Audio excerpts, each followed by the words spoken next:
Bonjour à tous, aujourd'hui dans cette vidéo on va parler de Homepage, le service que vous voyez ici à l'écran qui est en fait une page d'accueil qui va vous permettre de centraliser les informations principales de vos services que vous auto-hébergez chez vous pour vous permettre d'avoir une vue d'ensemble de déjà ce qui tourne chez vous et aussi éventuellement des redirections vers d'autres services que vous pourriez utiliser. Je vous donne vite fait un contexte à cette vidéo. Je vous avais montré il y a quelques temps ma page d'accueil qui est Heimdal, qui est une version, on va dire, simplifiée de Homepage. Vous voyez qu'il y a à peu près le même type d'informations. Vous avez des services que j'aurais pu grouper. Vous avez dans Portainer, par exemple, ici quelques statistiques. Mais c'est beaucoup plus basique. C'est beaucoup plus basique, mais c'est aussi plus simple à installer, enfin à mettre en place en tout cas.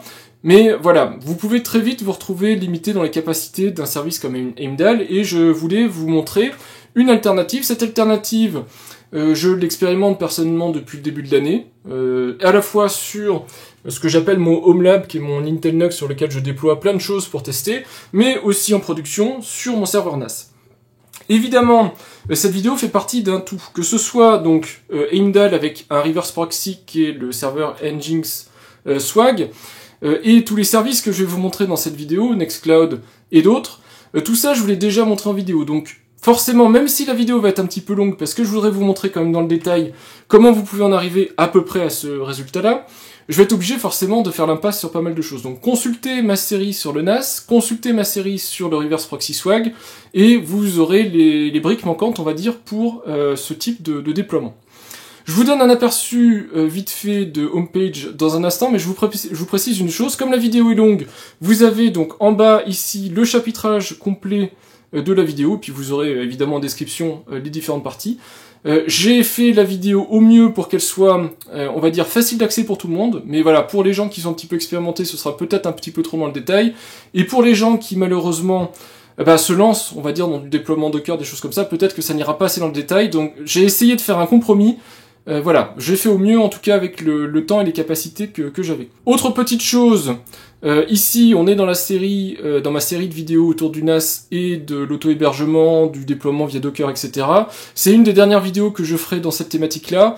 Malheureusement, c'est des vidéos qui ont assez peu de succès, on va dire, en tout cas peu de gens les regardent, et moi ça me demande énormément de temps à mettre en place. On parle en dizaines d'heures de travail pour préparer la vidéo, réaliser toutes les captures, les monter, les revoir, les mettre en ligne et compagnie. Donc malheureusement, étant donné que je pense que le succès n'est pas au rendez-vous sur ce type de vidéo, ne vous attendez pas dans le futur à avoir beaucoup de vidéos sur ces thématiques-là, j'en ferai encore, mais au cas par cas, comme cette vidéo-ci. Maintenant que ceci est dit, je vous montre vite fait les capacités de Homepage, donc par rapport à, je vous rappelle, Heimdal. Évidemment, le but n'est pas de comparer les deux, ce sont deux solutions similaires en termes de fonctionnalité, mais différentes en termes d'approche. Mais vous avez donc là-haut une espèce de barre de statut qui vous permet de connaître les capacités techniques de votre machine. Donc vous avez la charge CPU, le pourcentage de mémoire libre, la température, l'uptime, des choses comme ça. Et évidemment, tout est configurable. Donc moi j'ai décidé de mettre l'heure ici, j'ai décidé de mettre ces widgets là ici, mais vous pouvez évidemment adapter en fonction de vos besoins. Dans la partie du haut ici, vous voyez mon serveur ici qui est le serveur OpenMediaVault qui se trouve là, donc c'est mon NAS en fait. Ce serveur OpenMediaVault, j'ai des informations sur le nombre de services démarrés, arrêtés et le nombre de services qui tournent. Sur ce serveur OpenMediaVault, mais également dans mon Home Lab, j'ai aussi une couche Docker avec Portainer, qui est une interface graphique en tout cas, pour pouvoir gérer du Docker. Et vous voyez ici, Portainer est identifié avec le nombre de services, enfin le nombre de conteneurs démarrés, arrêtés, le nombre de conteneurs au total. Vous avez deux petits points verts ici. Le premier point vert indique si le conteneur Docker est démarré, le point vert à côté indique si le service est accessible en ligne en fait, via un serveur web. Donc ça vous permet comme ça très rapidement de voir ce qui est déployé chez moi. J'ai une découverte automatique de la plupart des briques que vous voyez ici, donc dès que la brique est démarrée sous forme Docker, j'ai automatiquement, ça vient se peupler, ça vient se mettre en place. Et vous avez ensuite l'ensemble de mes services qui sont disponibles chez moi en auto-hébergement. Donc j'ai également un serveur Nextcloud, je vous ai fait plein de vidéos dessus, pour pouvoir gérer vos fichiers, les partager avec d'autres utilisateurs et les éditer en ligne. Un serveur Jellyfin pour tout ce qui est partage de films, séries télé et compagnie. Et puis tout un ensemble de services hyper pratiques quand, par exemple, on utilise un NAS, pour la sauvegarde de fichiers du duplicati, pour la partie connexion à distance depuis un serveur web Guacamole, le LibreSpeed pour le test de débit en local, FileBrowser pour accéder aux fichiers locaux, et puis Vaultwarden, on va dire un coffre-fort de mots de passe et de secrets. Donc tout ça c'est très pratique, et puis j'ai de la domotique avec un serveur JDOM, et du réseau avec un serveur AdGuard Home pour tout ce qui est gestion DNS, gestion DHCP, et puis protection des pages que vous voulez filtrer en fait. Et puis je me suis mis en bas un lien vers ma chaîne YouTube préférée qui est la mienne. Hein, après tout, pourquoi pas. En tout cas, ici, vous pouvez vous mettre également vos chaînes préférées ou vos sites préférés pour avoir un rebond rapide. Voilà en gros ce que c'est que le serveur homepage et à quoi il sert. Donc vous voyez que très facilement, on peut avoir en un coup d'œil comme ça, voir qu'est-ce qui est déployé, qu'est-ce qui fonctionne chez soi, sur une seule machine, que ce soit celle-ci ou celle-là, peu importe, mais vous pouvez aussi avoir des pages qui agrègent tout. Donc avoir toutes les machines qui s'affichent à l'écran, puisque vous pouvez vous connecter à distance sur des dockers distants pour avoir ce système de statut. Donc dans cette vidéo, je vais vous expliquer, alors peut-être pas comment on met en place toute cette page-là, je vous laisserai creuser, mais c'était juste pour vous montrer qu'on peut le faire très facilement. Moi c'est, on va dire, 10 ou 15 minutes de travail pour avoir mis ça en place, donc vous voyez que c'est relativement rapide. Mais en tout cas, je vais vous expliquer comment on met en place donc la page homepage en tant que déploiement Docker, je vous montrerai comment on met du Portainer et du Nextcloud connecté, et puis ensuite vous pourrez généraliser à tous vos services sur votre installation en fonction de vos cas de figure, mais en tout cas vous aurez vu comment on s'y prend. Voilà, j'espère que le sujet vous intéressera et que le reste de la vidéo ne sera pas trop longue et sera suffisamment précise pour vous. Le logiciel en question c'est donc Homepage. Homepage il est gratuit et open source. Comme il est open source, il est disponible, donc vous pouvez récupérer le code source, l'auditer et compagnie. Ici c'est sur GitHub. Le projet s'appelle donc Homepage, sur Get Homepage, l'organisation. Le développeur c'est Ben Phelps, qui je crois n'en est pas à son coup d'essai, je crois qu'il participait à d'autres projets de pages d'accueil comme ça, mais là c'est son projet à lui, son petit bébé on va dire. Vous avez des liens pour le soutenir, vous avez un Ko-fi et un PayPal, si vous aimez son travail, que vous l'utilisez ou que vous voulez un peu l'aider financièrement, vous pouvez avec ces liens-là. Et moi ce que je vais vous montrer, ça va s'appuyer directement sur quelque chose qu'il fournit, qui est cette page ici, qui est quelque part tirée de son dépôt GitHub, puisque dans le dépôt GitHub il y a la documentation, mais vous avez donc ici sur gethomepage.dev une page qui recense les techniques d'installation, la configuration de ce homepage, donc de cette page d'accueil qui vous permet de rediriger vers vos services. Il y a des alternatives évidemment à tout ce que je vous montre à chaque fois, et je vous le répète, n'oubliez pas le très bon site Alternative2, qui est un site communautaire qui permet de référencer les alternatives à un service que vous utilisez. Donc ici, si par exemple vous cherchez Homepage, alors faites attention, il y a une espèce de synonyme dans le monde des applications, puisqu'il y a des gens qui donnent le même nom à différents services, donc il faut juste se méfier. Donc ici Homepage c'est celui-ci, Homepage by Ben Phelps, donc vous le sélectionnez. Ça va vous préciser donc le type d'application que c'est, donc c'est une application gratuite open source, ça vous renvoie vers son site, et ce qui est intéressant c'est que ça vous donne des alternatives, donc ça vous dit, voilà, vous pouvez aussi vous renseigner autour de Homer Dashboard, qui est une alternative possible de page d'accueil. Vous avez l'excellent Heimdall que je vous ai présenté, que je vous conseille quand même malgré tout, je vous avais fait des vidéos sur Heimdall, donc je vous renvoie vers ces vidéos aussi. Heimdall il est vraiment bien parce que alors il est peut-être un peu plus simpliste dans ce que vous pouvez définir dedans, mais tout se fait dans l'interface graphique, même la gestion multi-utilisateur et tout ça, vraiment tout est contenu dans l'interface graphique, pas de fichiers de configuration, pas de trucs un petit peu compliqués. Donc moi je trouve que c'est beaucoup plus simple quand on s'y connaît pas beaucoup ou qu'on veut pas y passer beaucoup de temps, ça permet d'obtenir quelque chose de fonctionnel rapidement et vraiment de manière très simple. Donc vous avez Heimdall, vous avez Dashi qui est un très très bon outil un peu plus puissant avec des graphiques et tout ça, mais qui vous permet des choses très intéressantes, et aussi l'excellent Homer qui va, alors c'est Homer en anglais si je prononce un tout petit peu mieux, ce qui vous fait penser à une page Home, c'est le petit jeu de mots, mais en tout cas c'est une page elle aussi qui est très poussée, qui vous permet de définir beaucoup de petites tuiles, de petits widgets sur votre page d'accueil. Donc il y en a plein d'autres, je vous laisse consulter si vous retrouvez pas votre préféré là-dedans. À vous de voir en fonction de ce que vous faites, en fonction de ce que vous utilisez. Si vous faites plutôt par exemple de la vidéo, vous avez Organizer, enfin vidéo, musique et compagnie, vous avez des portails un peu plus dédiés à ça. Donc nous, ce qui nous intéresse aujourd'hui en tout cas, c'est Homepage. Homepage donc qui explique dans le détail comment ça s'installe. Moi personnellement j'utilise déjà, mais je vais vous montrer comment je vais le remettre à jour, puisque je suis pas tout à fait à jour sur sa configuration. Et puis ensuite on verra à quoi ça ressemble, comment le configurer. Je vous ajouterai 2-3 services. Je vais pas tout faire, je vais vous laisser vous creuser de votre côté la page évidemment de documentation, comme ça vous pourrez aussi peut-être trouver des choses qui vous intéresseront plus, mais je vous montrerai 2-3 petits trucs qui sont assez intéressants dans le déploiement et dans les capacités de Homepage. Donc tout commence évidemment avec l'installation. L'installation, vous avez plusieurs choix, vous voyez que Homepage est compatible Docker, Kubernetes, Unred, et vous pouvez aussi le construire directement à partir des sources et l'installer sur votre système d'exploitation. Donc nous on va faire du Docker, donc on part sur la version Docker, et vous avez ici une version très simpliste d'un Docker Compose, pour déployer donc homepage. Si jamais vous voulez que homepage tourne en mode non root, c'est-à-dire qu'il n'a pas les droits super utilisateurs de la machine, c'est possible aussi. Donc je vous montrerai peut-être, je le déploierai pas, je vous montrerai juste où est l'info, si vous voulez pas tout fournir comme ça dans un seul conteneur. Donc pour déployer tout ça, on va prendre mon portainer, ici donc je suis sur l'URL locale, et vous voyez ce qui tourne sur mon portainer en production, donc ce sont mes stacks sur portainer. Alors, je vais zoomer un petit peu pour que ce soit plus lisible, même si derrière ça crée des petits soucis d'affichage. Et donc vous voyez qu'homepage, je l'ai désactivé ici, mais je l'utilise en gros depuis le début de l'année pour l'expérimenter. Alors je l'avais mis au départ sur ma machine en production en début d'année, et puis en fait je me rends compte que Heimdall me suffisait, donc je l'ai mis en fait sur mon home lab en interne, donc ce qui me permet d'expérimenter un petit peu homepage, de regarder à quoi ça ressemble. Ça permet de faire des choses assez intéressantes, donc c'est un bon compromis. Peut-être je remplacerai Heimdall à terme, je sais pas. En tout cas, de toute façon, je vais le remettre en activité pour pouvoir vous montrer tout ça. Donc, si vous n'avez pas de stack, évidemment, de stack en tout cas pour homepage, vous faites add stack, vous tapez ici homepage, et puis ensuite ici vous allez taper le contenu de la stack. Et donc moi on va être exactement à ce niveau-là. Donc vous avez une stack homepage et vous copiez-collez en fait la configuration qui se trouve ici. Alors moi ce qui se passe c'est que je travaillais encore avec l'ancienne image de homepage, donc en fait je vais remettre le bon lien de la nouvelle image de homepage. Donc je vous reprécise vite fait en quoi ça consiste tout ça, puisqu'en fait moi j'ai des petites divergences avec le fichier exemple qui est là ou le fichier exemple qui est également ici. Donc ça va me permettre en même temps de vous expliquer tout ça et de ramener peut-être aussi ce qui manque, parce que je vois qu'il manque quelques configs dont ce restart. Donc la première ligne ici c'est la version de ce Docker Compose, puisque même si ça s'appelle stack dans du Portainer, c'est du Docker Compose. Donc si vous travaillez pas dans Portainer, vous pouvez aussi travailler avec du Docker Compose et donc définir votre fichier Docker Compose. Un fichier Docker Compose est composé éventuellement de plusieurs services. Ici on en a un qui s'appelle homepage. L'image c'est donc l'image qui vient quelque part indirectement de GitHub, qui est l'image getHomepage homepage. Et le tag ici latest permettra à chaque fois que vous voulez redéployer votre service homepage de récupérer la dernière version de homepage.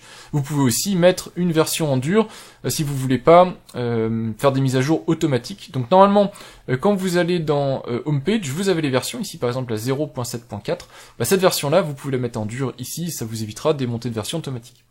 Le nom du container, c'est quand ce Docker Compose va générer des conteneurs, c'est le nom du conteneur associé à ce service, donc homepage. Label Dion Enabled, ça c'est pour mon service Dion pour être notifié des mises à jour. Donc si vous n'en avez pas besoin, évidemment, vous n'avez pas cette section-là. Dans les volumes, 2 volumes que vous pouvez spécifier.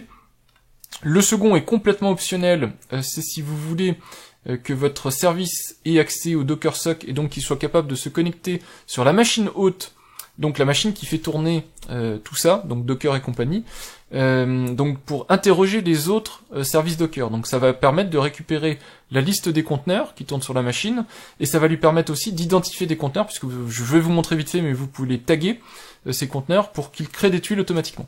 Donc ça, cette ligne-là, vous pouvez la supprimer ou la commenter. Si en gros vous voulez juste définir des petites tuiles, des liens, vous n'avez pas besoin de cette ligne.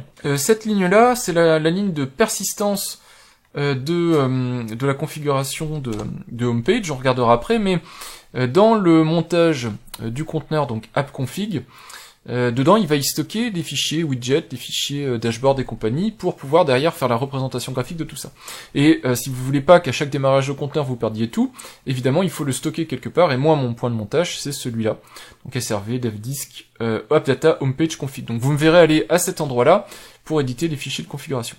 Vous avez le port local, donc par défaut le port 3000 est ouvert, je le lis au port 3000 sur la machine. Ça je le refermerai après, on fera vite fait la partie swag pour avoir un accès uniquement par un reverse proxy, mais pour le moment j'active cette partie-là pour que j'y ai accès en local depuis l'URL local, comme ça en même temps ça m'évitera de flouter mon adresse IP externe.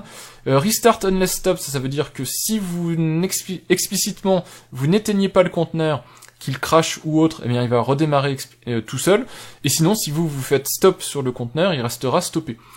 Ensuite, au niveau réseau, ça c'est quelque chose qui est spécifique à moi, donc vous pouvez ne pas le faire, mais je définis proprement tous mes réseaux, et donc j'ai défini un réseau qui s'appelle homepage, qui est spécifique à ce conteneur-là, et dans la liste des réseaux, j'en crée un, dont le nom est homepage. Donc vous pouvez passer cette section-là et ne pas la mettre, mais ça permet quand même dans mon cas de figure, de mieux gérer les réseaux. Donc on repart sur la documentation, alors qu'elle soit directement ici sur GitHub ou dans sa page à lui. Dans les environnements ici, ça peut être aussi intéressant de définir donc les deux variables d'environnement qui sont complètement optionnelles mais qui peuvent être sympas, que sont les process UID et groupe UID, donc user UID et groupe UID. Moi c'est 998 pour le user et pour le groupe 1000. Et ça je vous ai déjà expliqué comment le récupérer dans une précédente vidéo, donc je reviens pas dessus. Normalement si vous suivez mon contenu, vous savez comment on fait avec la commande user et autres pour aller récupérer ces informations-là. C'est l'utilisateur qui va faire tourner ce conteneur. Normalement avec ça, on est bon, on a quelque chose qui est déjà un peu évolué. Donc on va faire, donc vous ce sera deploy, le bouton. Si jamais vous voulez le remettre à jour, vous faites update. Et ici, comme je fais un redeploy quelque part, je lui dis bien de refaire un pull sur la nouvelle image. Donc on va le laisser faire. Normalement, de toute façon, Portainer fait du Docker, hein, donc il exécute des Docker pull, des Docker up et compagnie, et dans quelques secondes, on aura normalement le conteneur qui va être démarré. Donc ici, on voit homepage starting, on voit bien que l'image a été récupérée. On est bien sûr get homepage des tests, et on voit bien ici que le port 3000 est ouvert. Donc je vais cliquer dessus. Alors, je sais pas pourquoi il m'a pas remplacé mon adresse IP, mais c'est pas grave, on va le faire à la main. Voilà, donc sur le port 3000, normalement, j'ai homepage qui tourne. Et vous voyez que j'ai une version complètement par défaut de homepage. Donc, en gros, il m'a mis une entrée GitHub, une entrée sociale, une entrée entertainment. Et puis, 3 groupes comme ça, bidon, juste pour montrer l'exemple. Le pourcentage d'utilisation CPU, alors ici c'est de la machine a priori, puisque je lui ai donné des autorisations super utilisateurs, 12 Go de mémoire libre en mémoire, et puis 15 Go sur le disque.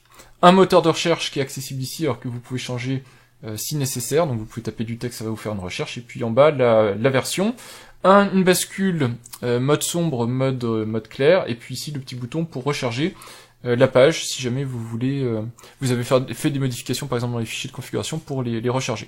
Et en bas à gauche ici, vous avez la petite palette de couleurs, si vous aimez pas la couleur par défaut, comme ça très rapidement vous pouvez changer la couleur. Donc je vais laisser un truc très simple, donc je vais laisser en gris, et puis on va maintenant voir comment configurer tout ça. Alors le gros point négatif de homepage, c'est que ici je peux interagir avec les blocs, mais je ne peux pas éditer.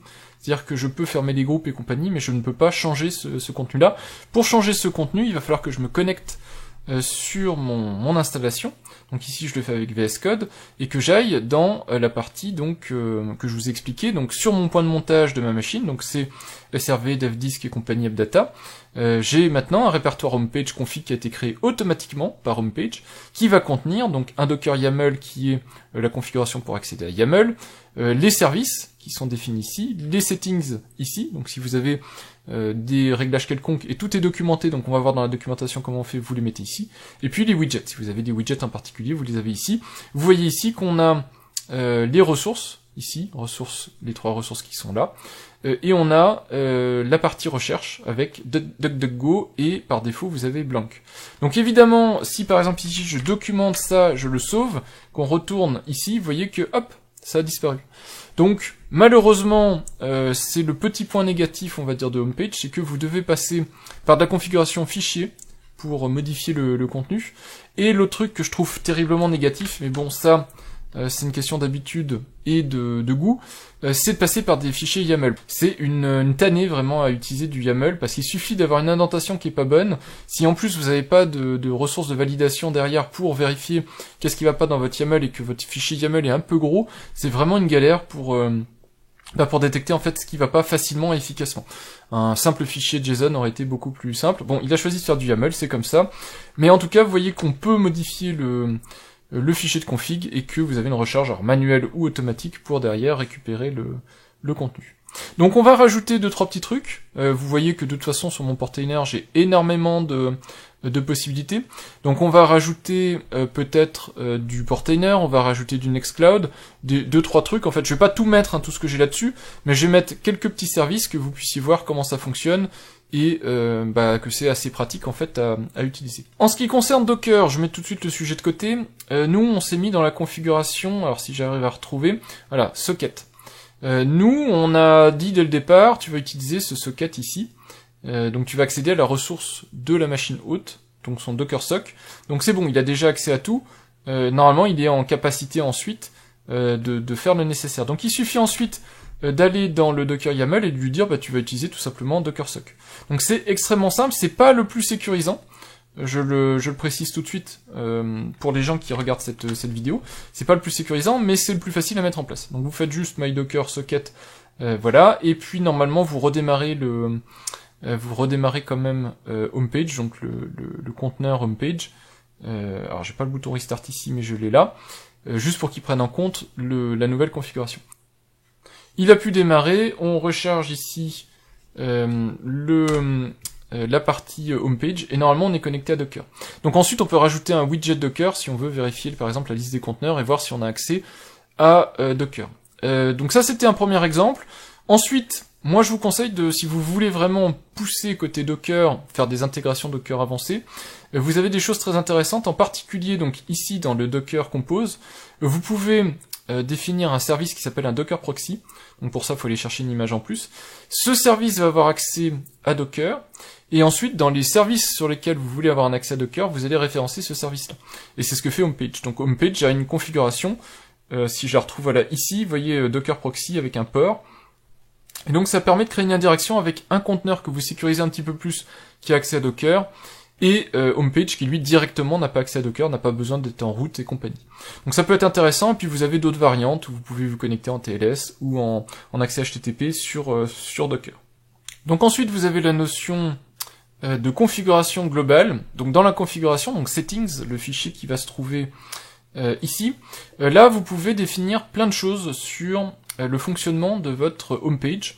Globalement, donc par exemple si vous voulez lui définir un titre, si vous voulez customiser quelques petits comportements, c'est à cet endroit-là que vous pouvez le faire. Donc par exemple on peut lui mettre un titre, alors je vais pas vous faire tous les réglages, ce sera à vous d'aller rechercher ensuite les différentes choses que vous pouvez faire, mais par exemple on va l'appeler Guy Homepage, tiens, juste pour je crois que c'est comme ça que je l'ai appelé dans le Home Lab, il faudra probablement que je mette un nom un peu plus facile à différencier, donc title Guy Homepage, c'est ce qui est décrit ici. Et donc si je retourne ici, normalement la page va maintenant s'appeler, vous voyez là-haut, Guy Homepage. Donc c'est voilà le genre de petits réglages que vous pouvez faire plein de choses, définir l'URL de démarrage, définir une image de fond si vous voulez avoir un petit truc un peu sympa en fond. En plus de l'image de fond, vous pouvez définir le look général, donc est-ce que vous voulez un peu d'opacité, des choses de ce type-là. Alors vous avez de la customisation complète en CSS et JavaScript, mais vous pouvez très facilement, juste avec les petites configurations, rajouter des effets sur le fond. Alors pour ça, il faut évidemment mettre une image de fond, et il faut aussi évidemment mettre des petits effets comme ça. Alors je vais le faire vite fait pour vous montrer que ça fonctionne. Donc on va prendre mon image de fond Heimdall, donc qui se trouve directement dans le conteneur Heimdall. Donc faut bien différencier le montage local, donc ce sur quoi vous travaillez sur votre disque, avec le montage du conteneur. Le conteneur, vous l'avez vu, je vous le remonte vite fait dans Portainer, stack homepage editor. Le montage ici, vous voyez que ce chemin-là, donc tout jusqu'à homepage config, c'est le /app-config de homepage. Donc pour gérer les images, ce qu'on va faire, c'est qu'on va aller modifier la configuration de Portainer. Donc on va rajouter ici un volume. Ça me permet comme ça en même temps de vous montrer les histoires de montage. Donc c'est dans app public image que doivent se trouver les images. Donc du coup on va aller là-dedans. Et je vais faire comme ça vite fait le changement. Donc dans ici homepage, alors je pourrais le laisser dans config, mais je vais le mettre dans image. Donc je vais créer un répertoire local qui s'appelle image, et je l'associe à app public image. Donc ça, je vais juste mettre à jour la stack pour mettre à jour en fait la configuration du conteneur, et je vais faire le nécessaire côté aussi machine. Alors moi je fais toujours dans VS Code, mais dans VS Code j'ai créé un répertoire qui s'appelle image. Et dedans, donc j'ai collé, alors j'aurais pu lui donner un nom plus sympa, j'ai juste copié-collé ce qui venait de mon Heimdall. Et normalement, donc, ça devrait être bon, voilà, on voit qu'il peut charger le fond. Et donc, à partir de là, vous voyez que c'est très très simple aussi. Alors c'est très très simple et très complexe en même temps, puisque, vous voyez quand même, ça nécessite beaucoup de copier-coller, il n'y a pas de curseur à régler directement dans le navigateur. Moi, c'est la petite chose en fait qui m'embête un petit peu, c'est que c'est pas forcément toujours super facile d'accès. C'est pas compliqué, mais ça va vous obliger comme ça à revenir régulièrement dans les différents fichiers pour faire le nécessaire. Donc, plutôt que mettre juste background, vous voyez qu'on a la possibilité aussi de mettre toute une section qui s'appelle background, qui est un objet pour le coup qui contient donc l'image en elle-même, ce que je vous ai montré, mais ensuite on peut mettre du flou, de la saturation, brightness, opacité. Et donc si je fais ça, vous allez voir que voilà, ça permet très facilement comme ça d'avoir votre image préférée avec un flou, de l'opacité et tout ça, et d'avoir quelque chose de plus lisible, mais quand même avec derrière un effet de vitrage quelque part, atténué quoi, de votre fond d'écran préféré. Donc voilà en gros très rapidement comment mettre en place votre fond d'écran, puis ensuite vous pouvez aller plus loin dans les réglages, vous allez voir que vous pouvez faire un tas de choses, vous pouvez flouter les tuiles, mettre un favicon, favicon c'est la petite icône que vous voyez ici là, hein. Vous pouvez la remplacer si nécessaire, palette de couleurs, layout et compagnie, vous pouvez vraiment modifier beaucoup de choses, alors si nécessaire je reviendrai dans cette page là, mais pour le moment je laisse comme ça, que vous vous y retrouviez, et puis vous verrez que il y a beaucoup de choses qu'on peut changer. On peut aussi changer la langue de tout ça, puisque vous voyez que par défaut ici il est en anglais. Alors pour les gens qui ne veulent pas un service en anglais, bah, vous mettez ici language FR, et donc ça va se recharger, et donc vous aurez ici des informations en français. Donc on voit pas grand chose, mais vous avez recherche qui est passée en français, et libre ici qui est devenu du français. Pour tout le reste, comme c'est des champs qui ont été tapés directement dans les fichiers, je vous montre vite fait si vous vous rappelez pas, mais je vous ai montré très vite. Donc on avait dans les services ici, vous voyez que c'est écrit My First Group, c'est des fichiers d'exemple qui sont en anglais, donc par défaut forcément c'est déjà en anglais, ce sera à vous de taper du texte en français, ça va pas se traduire tout seul. Donc là on est bon pour la partie on va dire look, même si on pourrait aller beaucoup plus loin, vous avez compris qu'on peut aller dans la partie ici réglage, donc settings, et aller modifier beaucoup de choses, que ce soit dans la langue, les démarrages rapides, des choses comme ça. Donc à vous de creuser, ça va vraiment beaucoup plus loin que ce que je vous ai montré, on va passer à la suite. Pour la suite, vous avez la possibilité de définir des bookmarks. Donc les bookmarks, comme sur un navigateur, ce sont des raccourcis. C'est beaucoup plus simple qu'un service, donc ça je vous permets juste de dire par exemple, je vais aller sur le site qui s'appelle GitHub, et c'est cette URL. Et puis c'est tout, c'est pratique, rapide, et c'est beaucoup plus simple. Les bookmarks, si vous voulez en créer, ils sont ici, bookmarks.yaml, et vous voyez qu'il y en a 3 qui sont définis par défaut. Si vous en voulez pas, donc c'était l'exemple par défaut, ce qui est en bas là, Developer Social Entertainment. Si vous les voulez pas, bah, vous les commentez ou vous les effacez, de toute façon vous avez le lien ici avec la documentation pour les récupérer, et puis vous voyez qu'ils vont disparaître.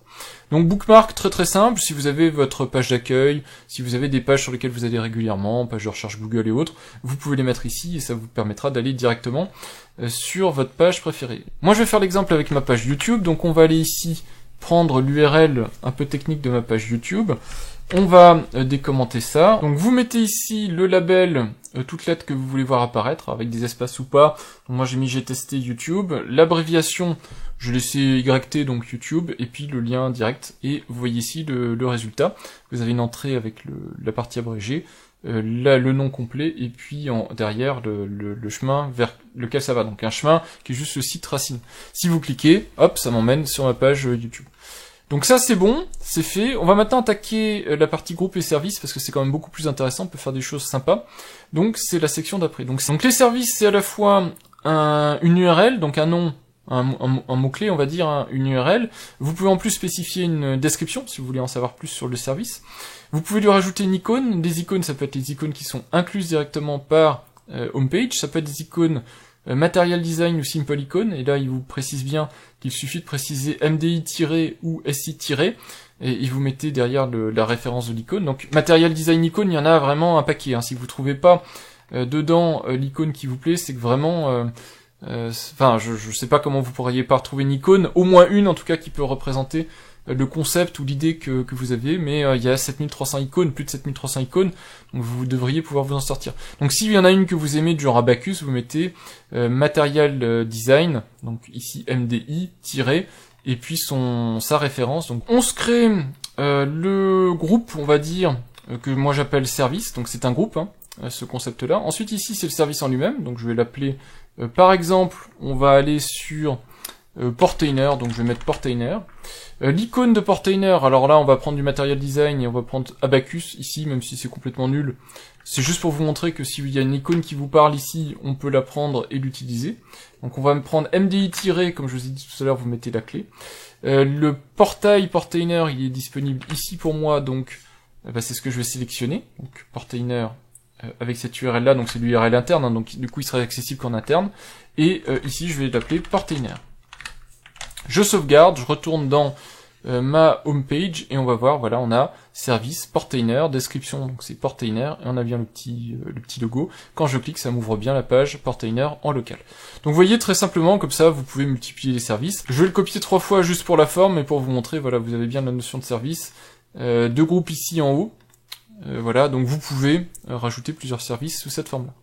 Donc voilà en ce qui concerne les services, évidemment ça va un peu plus loin, on peut rajouter la notion de ping. Donc si vous rajoutez ici ping, qui peut être une URL différente de href, puisque vous avez certains services qui sont disponibles avec des pings sur certaines URL mais qui sont bloqués sur d'autres.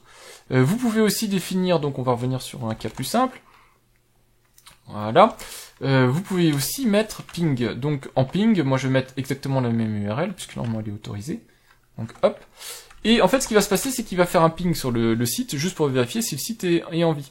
Donc ça va vous mettre en haut ici, vous voyez 9 millisecondes, donc la petite information qui est là. Si le site n'est pas en vie, vous aurez une petite croix rouge, je crois, pour vous dire que le site est mort. Donc je vais vous montrer l'exemple. On va aller sur le port 9001 qui n'est pas utilisé. Vous avez ici, alors c'est même pas la croix rouge, d'ailleurs en rouge c'est la 500, pour dire que la ressource n'est pas disponible, qu'il y a une erreur serveur. Donc voilà, en gros, ça vous permet très rapidement comme ça de savoir la liste des serveurs qui sont en vie, démarrés, opérationnels, juste en regardant cette petite icône là-haut.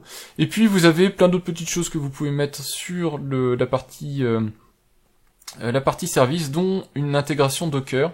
Donc si vous voulez suivre les capacités Docker de ce service, vous prenez conteneur et vous mettez le nom de votre conteneur. Donc là on a fait portainer, donc vous allez voir que c'est très simple. Il suffit que je mette ici conteneur, et le conteneur, mon conteneur à moi il s'appelle portainer. Si vous avez un doute, alors moi j'utilise portainer, sinon vous utilisez Docker, hein, la ligne de commande Docker, vous faites du Docker PS.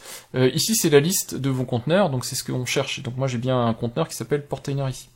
Donc je mets conteneur portainer. Dans mon cas de figure, et vous avez pas vu la coupure, mais vous voyez ici c'est marqué démarrer, ça ne marchait pas. Ça marche pas parce que, et j'ai pas envie de vous montrer les détails pour le faire marcher dans ce cas de figure là, parce que ça va m'emmener assez loin. Mais en fait, j'avais défini homepage dans un environnement où le user ne fait pas partie du groupe Docker de la machine hôte.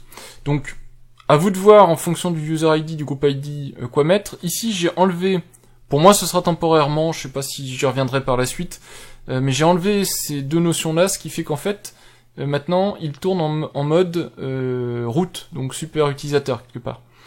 Ce qui me permet d'avoir un accès simplifié à Docker, et donc comme j'ai un accès complet à Docker, vous voyez ici qu'on a le petit concept de démarrer. Donc non seulement maintenant on a le ping 4 millisecondes sur le serveur portainer, mais on sait en plus, si jamais le serveur HTTP portainer n'était pas fonctionnel, on sait malgré tout avec le démarrer si Docker, le conteneur Docker est démarré, stoppé, mis en pause, enfin je ne sais trop quoi. Donc on aurait le statut en fait ici du conteneur portainer de portainer. Donc le statut qu'on voit ici, donc running. Donc ça peut être extrêmement pratique. Je vous montrerai dans un deuxième exemple. On fera Nextcloud, on aura un peu plus d'infos. Mais ça vous permet comme ça de très facilement d'avoir de l'état du conteneur. Mais on peut aller plus loin. Vous pouvez aussi avoir des capacités de widget. Et là, les capacités de widget vont être dépendantes de l'application que vous voulez faire tourner. Donc pour ça, la page de documentation vous renvoie vers la section spécifique qui s'appelle Service Widgets, qui va vous permettre de récupérer, suivant les services, des informations, le nombre de, je sais pas quoi, le nombre d'utilisateurs connectés, la capacité de disque dur restante, des choses comme ça. Alors pour attacher le widget, le rendre visible, vous avez ici des informations, donc toujours dans la section service, là où vous avez défini, donc je vous remontre, là où on a défini l'icône, le ping et le nom du conteneur Docker, vous avez une section widget que vous pouvez définir avec un type, une URL et une clé d'API quand il y a besoin de se connecter. Alors ça s'invente pas, ce genre d'informations-là. La liste des widgets, de service widget, elle est définie dans la section widget de homepage, donc vous l'avez ici, widget, et là vous avez toute la liste des services supportés par homepage. Donc nous on va aller chercher portainer, puisque moi j'ai mis du portainer, donc pour l'exemple en tout cas j'ai mis du portainer. Vous voyez qu'on peut filtrer running stop total, donc on copie-colle ici widget, et on va le mettre dans la section qui est là. Alors il faut faire très attention à l'indentation. Donc widget au même niveau que le reste, type en dessous, l'URL. Donc là c'est l'URL d'administration de portainer, donc normalement c'est la même que celle que vous avez définie ici, donc en 443 si vous voulez du sécurisé, ici moi j'ai mis 9000. Environnement 1, ça c'est la liste des environnements, donc c'est quand vous avez plusieurs environnements, je vous montre ici, si on va à la racine, ici home, vous voyez qu'on peut avoir plusieurs environnements, moi c'est l'environnement local. Et on doit définir aussi une clé d'API ici. Et l'API key se gère dans Portainer, en tout cas se gère dans le compte. Alors, soit vous créez un compte spécifique, soit vous allez dans votre compte admin, vous faites My Account, et vous pouvez ici définir des access tokens, donc des clés d'API. Vous faites add access token, vous la définissez par exemple comme homepage, vous faites add access token, ça va vous créer ici votre access token qu'on peut copier directement. Vous retournez dans votre config homepage, et vous collez ici ce qui a été généré. Vous faites sauver, et normalement en retournant ici, vous devriez avoir le résultat. Alors là ça n'a pas marché, donc on va vérifier ensemble pourquoi.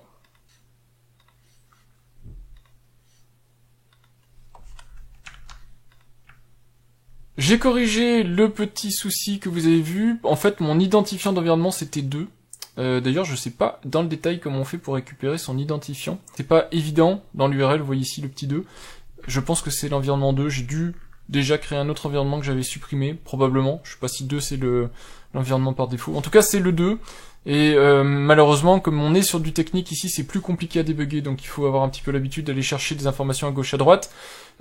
Ce que je peux vous dire quand même malgré tout, si vous cherchez l'information, c'est que un moyen pour le récupérer, c'est d'aller dans les logs. Donc vous allez ici et ça va vous dire, en gros, quel est le souci. Mais vous voyez que c'est très basique, ça vous dit 404 en appelant cette chose-là. Donc j'ai essayé de rien mettre, etc. pour faire générer des erreurs. J'ai essayé différentes valeurs jusqu'à temps que je tombe sur la bonne. Donc attendez-vous un petit peu à galérer, c'est pas, vous voyez, en plus c'est des allers-retours avec le fichier de configuration, mais on voit bien que du coup maintenant, pour le service Portainer, il voit le nombre de conteneurs démarrés, arrêtés, et total, et donc ça correspond, si on retourne sur mon service Portainer, donc local dashboard, on voit bien ici qu'on a bien 15 conteneurs, 10 qui sont démarrés et LC, donc ça veut dire 15, et aucun stoppé.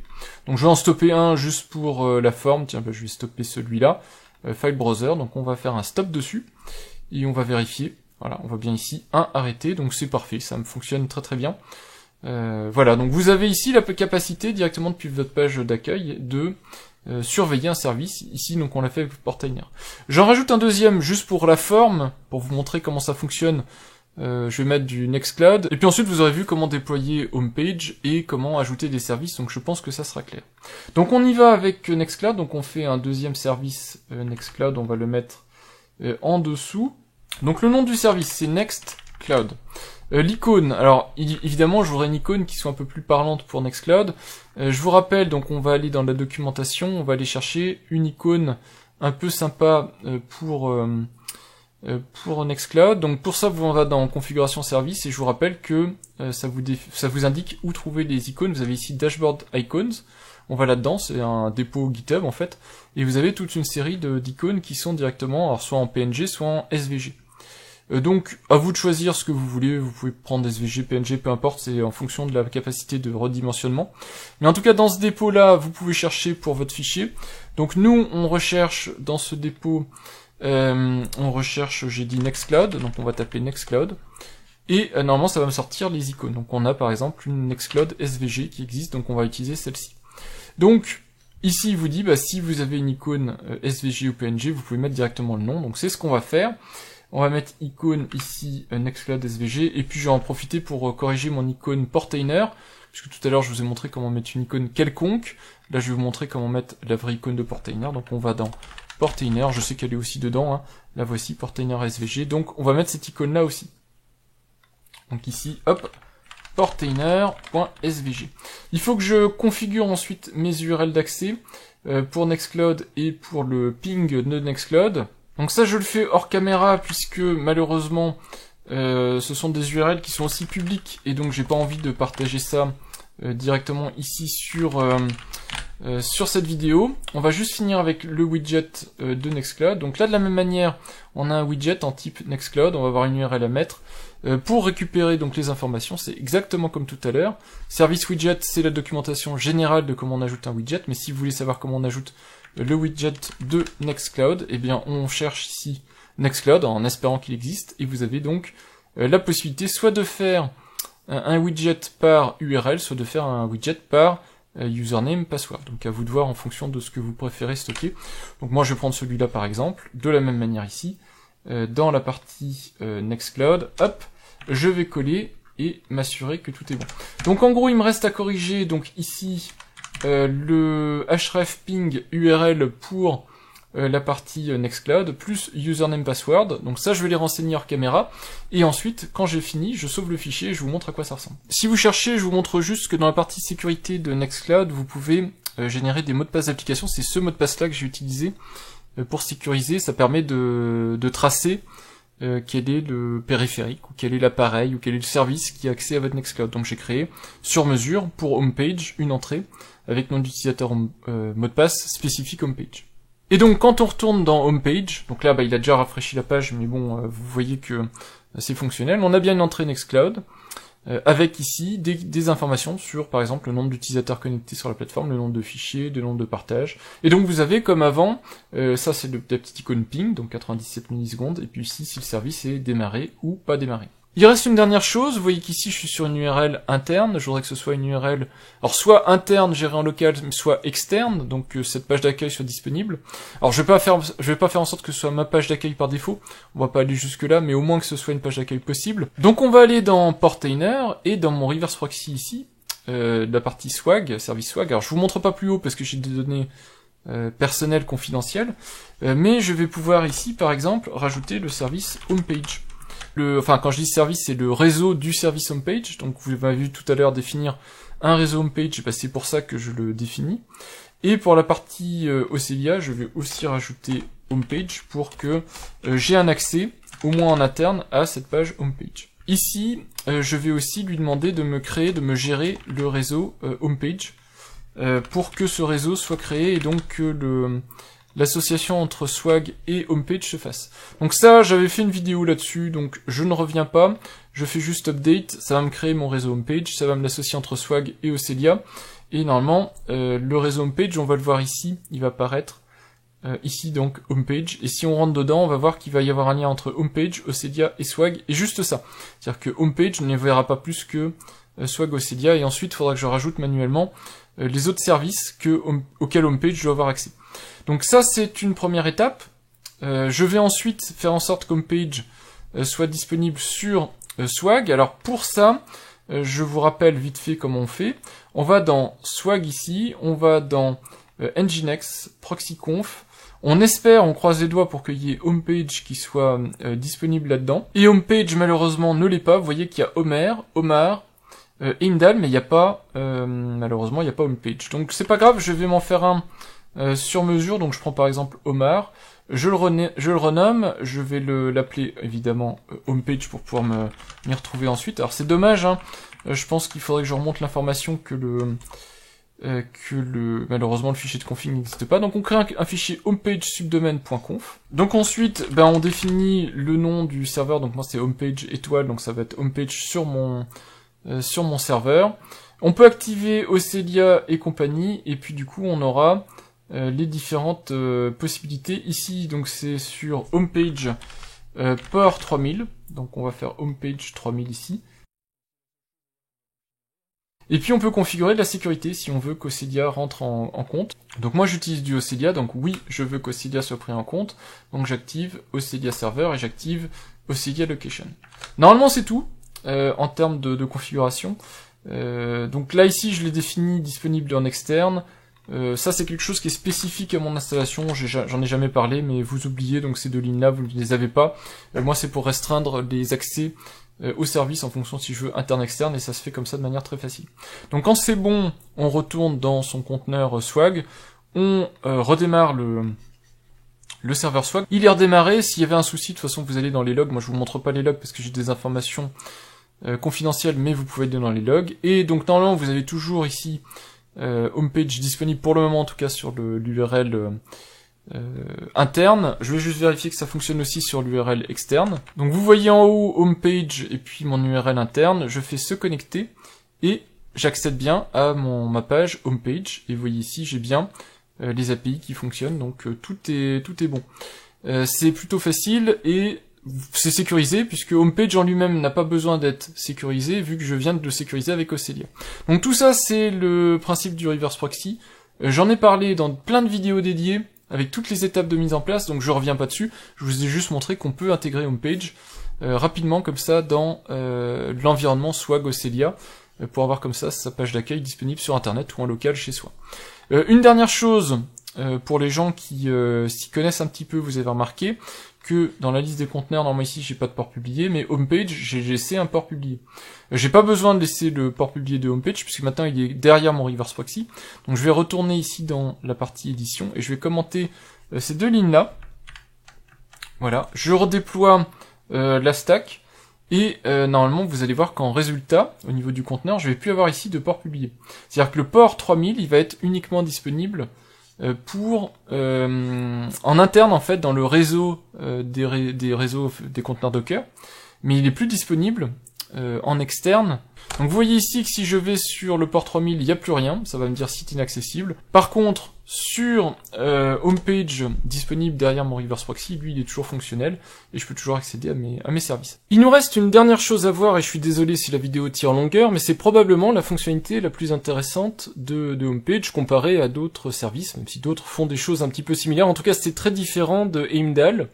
Et la fonctionnalité en question, elle est documentée dans la section configuration Docker et dans la sous-section widget de Homepage. Et cette capacité, c'est la capacité, une fois que vous avez une intégration Docker, avec de simples labels sur vos conteneurs, donc quand vous déployez vos conteneurs, la possibilité que automatiquement Homepage découvre ces conteneurs et vous peuple votre dashboard, donc votre page d'accueil, avec les conteneurs que vous avez décidé de rendre visibles. Et ça, du coup, ça vous permet, plutôt que d'aller dans la partie que je vous avais indiquée, c'est-à-dire la partie service, et d'aller indiquer comme ça, de manière un petit peu décorrélée d'un conteneur, la configuration pour que ça apparaisse sur Homepage, vous pouvez associer la configuration de Homepage directement dans la partie Portainer. Alors, je vais vous faire l'exemple avec justement Portainer, puisque je l'avais configuré. Donc je vais le déconfigurer, je sauve le service YAML, et vous le savez, la conséquence, c'est qu'évidemment, tout de suite, l'entrée disparaît de ma section service. Et donc on va aller pour ça, non pas dans Portainer, parce que dans Portainer, en fait, je n'ai pas de Docker Compose, je n'ai pas de stack Portainer, puisque Portainer est directement déployé depuis Docker. Ce qui déploie mon Portainer dans mon cas de figure, ça pourrait être la ligne de commande Docker, peu importe, mais moi je passe par Open Media Vault, qui a un service Docker Compose dans lequel je peux aussi spécifier mes Docker Compose. C'est là-dedans que je fais le nécessaire. Et vous voyez ici les labels, ici j'en ai qu'un seul, c'est Dune Enable, les labels qui permettent justement de faire en sorte que on tag quelque part, on identifie sur un conteneur, le conteneur résultant, puisque ici je suis dans le Docker Compose, donc avec le service Portainer, ça va me créer un conteneur Portainer qui va avoir les labels, donc ici Dune Enable. Et on va rajouter donc les labels manquants pour avoir le nécessaire pour que Portainer apparaisse dans la page d'accueil, mais avec ce coup-ci les informations directement ici sous forme de label. Donc vous avez toutes les informations qui sont décrites ici. Alors évidemment, il faut adapter au service, widget et compagnie que vous voulez utiliser, mais c'est pas beaucoup plus compliqué, donc je vous montre tout de suite. Donc on va faire dans un premier temps les mêmes étapes que ce que je vous avais indiqué en première étape pour Portainer, donc juste on va l'ajouter dans la page d'accueil avec son icône et la page de l'entrée de ping en fait, et ensuite on ira rajouter les informations de widget, donc pour que vous ayez les informations au niveau du conteneur Docker, donc ce que vous voyez tout à l'heure avec le nombre de conteneurs actifs et tout ça.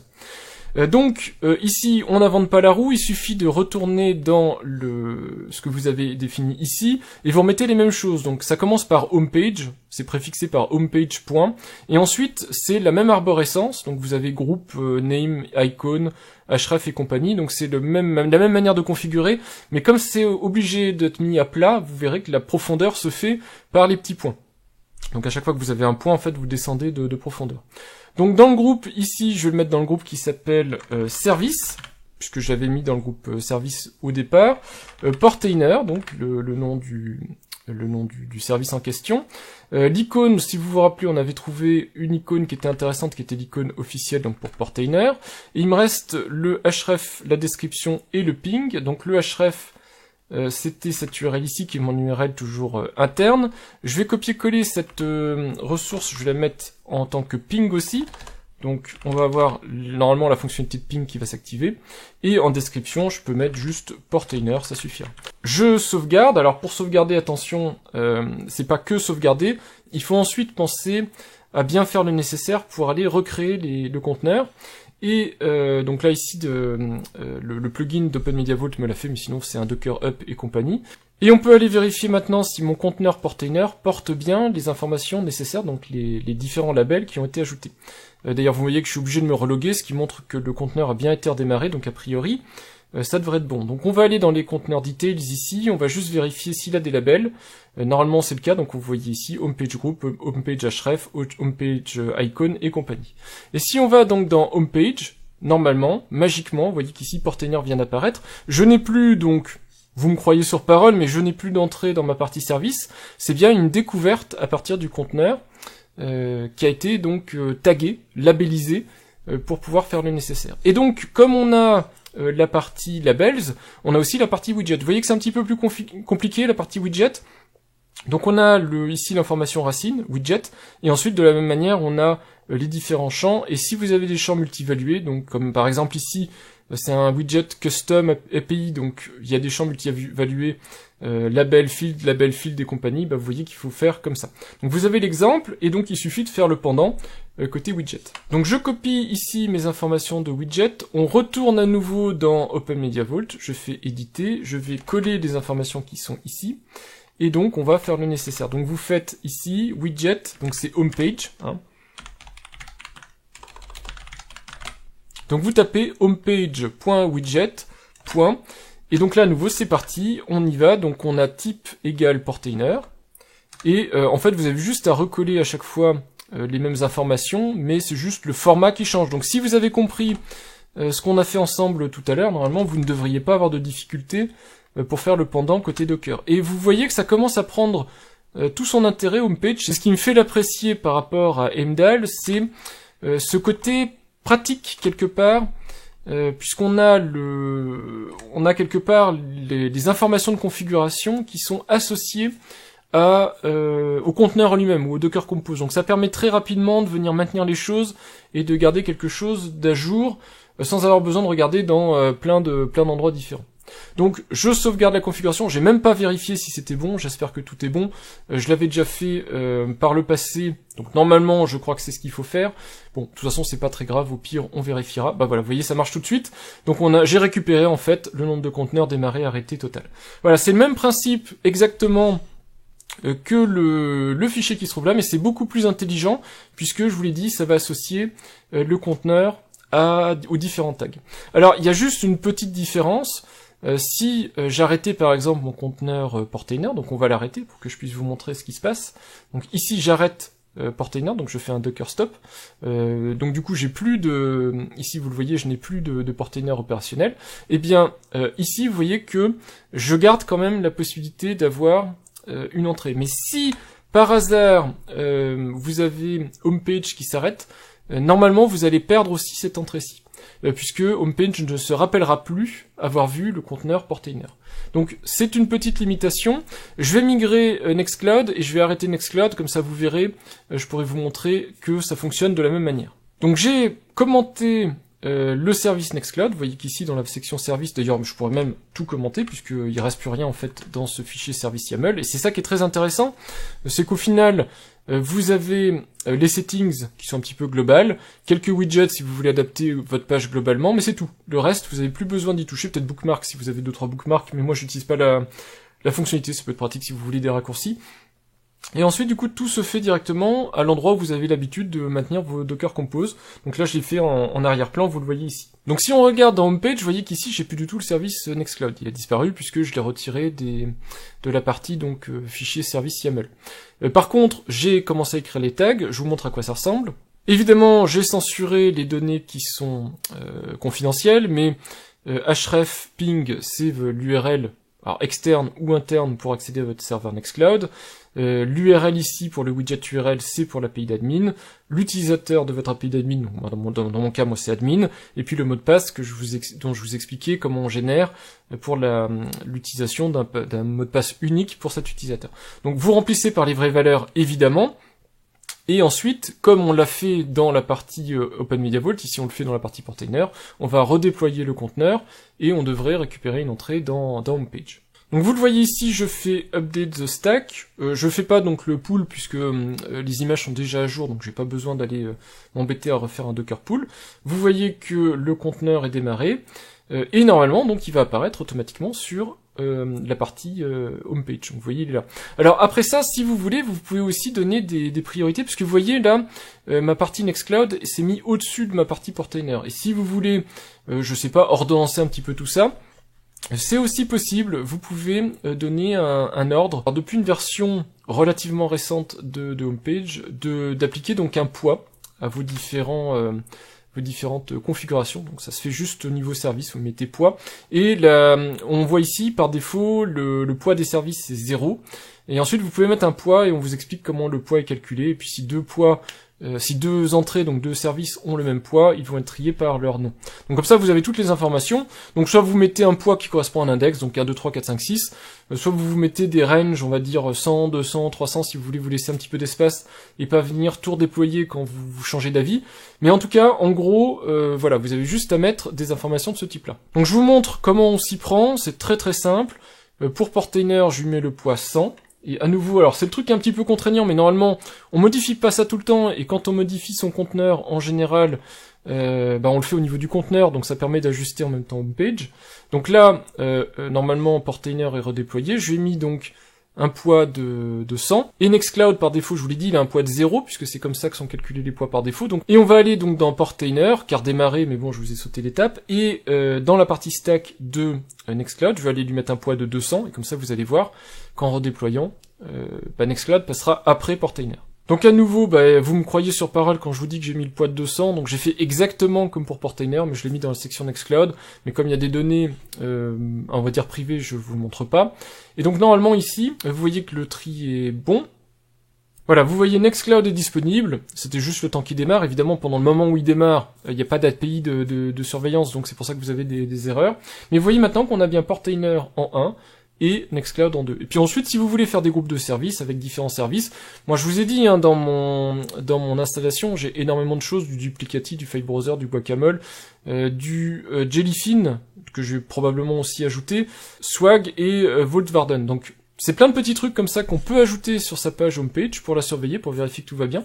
En tout cas, je pense qu'avec ça, ça couvre les fonctionnalités de homepage. Il y en a beaucoup d'autres.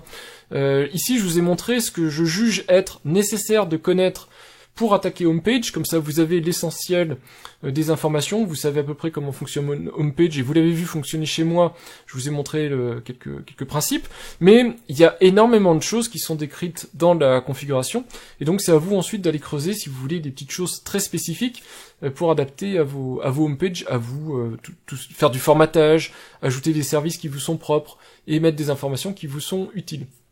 En tout cas, à la fin, vous allez tomber sur quelque chose de ce type-là, et si vous faites une vraie intégration Docker, ce qui est pour moi le point intéressant de homepage, donc vous en faites un dashboard centralisé qui vous remonte toutes les informations pour vérifier si vos conteneurs sont opérationnels, je pense que c'est vraiment pratique, vraiment utile, et que ça peut vous donner un aperçu de ce qui se passe sur votre machine, de manière générale, ou de manière plus générale, puisque vous pouvez observer plusieurs serveurs, plusieurs machines, vous pouvez aussi avoir une vue agrégée de tout ce qui se passe chez vous par exemple, ou sur des services que vous surveillez.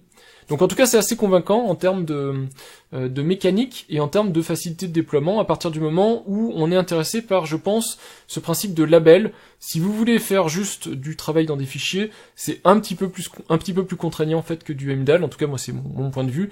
Je trouve que Heimdall est plus facile si vous voulez juste avoir des petites tuiles et travailler dans on va dire une interface graphique. Voilà en ce qui concerne ma vidéo autour de homepage, j'espère que vous y aurez trouvé toutes les informations que vous vouliez. Vous voyez que si vous creusez un petit peu, vous pouvez très vite mettre en place quelque chose d'assez complet. Moi j'ai décidé de ne pas avoir de vue centralisée par machine, donc pour chaque machine avoir un homepage, mais j'ai décidé d'avoir une page homepage qui représente quelque part l'utilisation d'une machine. Donc ici, cette page-là correspond à mon serveur. Ensuite, vous faites comme vous voulez, en fonction de vos besoins. C'est vous, de toute façon, qui allez configurer tout ça, donc c'est à vous de réfléchir à quelles sont les informations que vous voulez afficher sur votre page homepage. Évidemment, j'ai fait quelques raccourcis, je vous ai pas expliqué comment j'ai mis toute l'étude et tout ça. C'est à vous de creuser si vous avez... si vous voulez aller plus loin, vous pouvez évidemment me poser des questions en commentaire, j'essaye dans la mesure du possible d'y répondre. Et puis, il y a des choses que j'ai pas non plus expliquées, évidemment, puisque je peux pas tout vous montrer, et puis la vidéo était déjà assez longue comme ça. En tout cas, vous voyez qu'on peut y arriver, c'est pas très compliqué, et normalement, à la fin, vous devriez obtenir quelque chose d'assez plaisant, d'assez sympa, en fait, pour avoir un aperçu global de votre installation, de vos déploiements chez vous. Voilà, j'espère que cette vidéo vous aura intéressé, puis je vous dis à bientôt pour de prochaines vidéos. Alors peut-être pas directement sur ce type de thématique, mais en tout cas sur plein d'autres thématiques, puisque j'aime bien varier les plaisirs sur ma chaîne. Merci d'avoir regardé cette vidéo, puis je vous dis à bientôt pour de prochaines vidéos. Au revoir.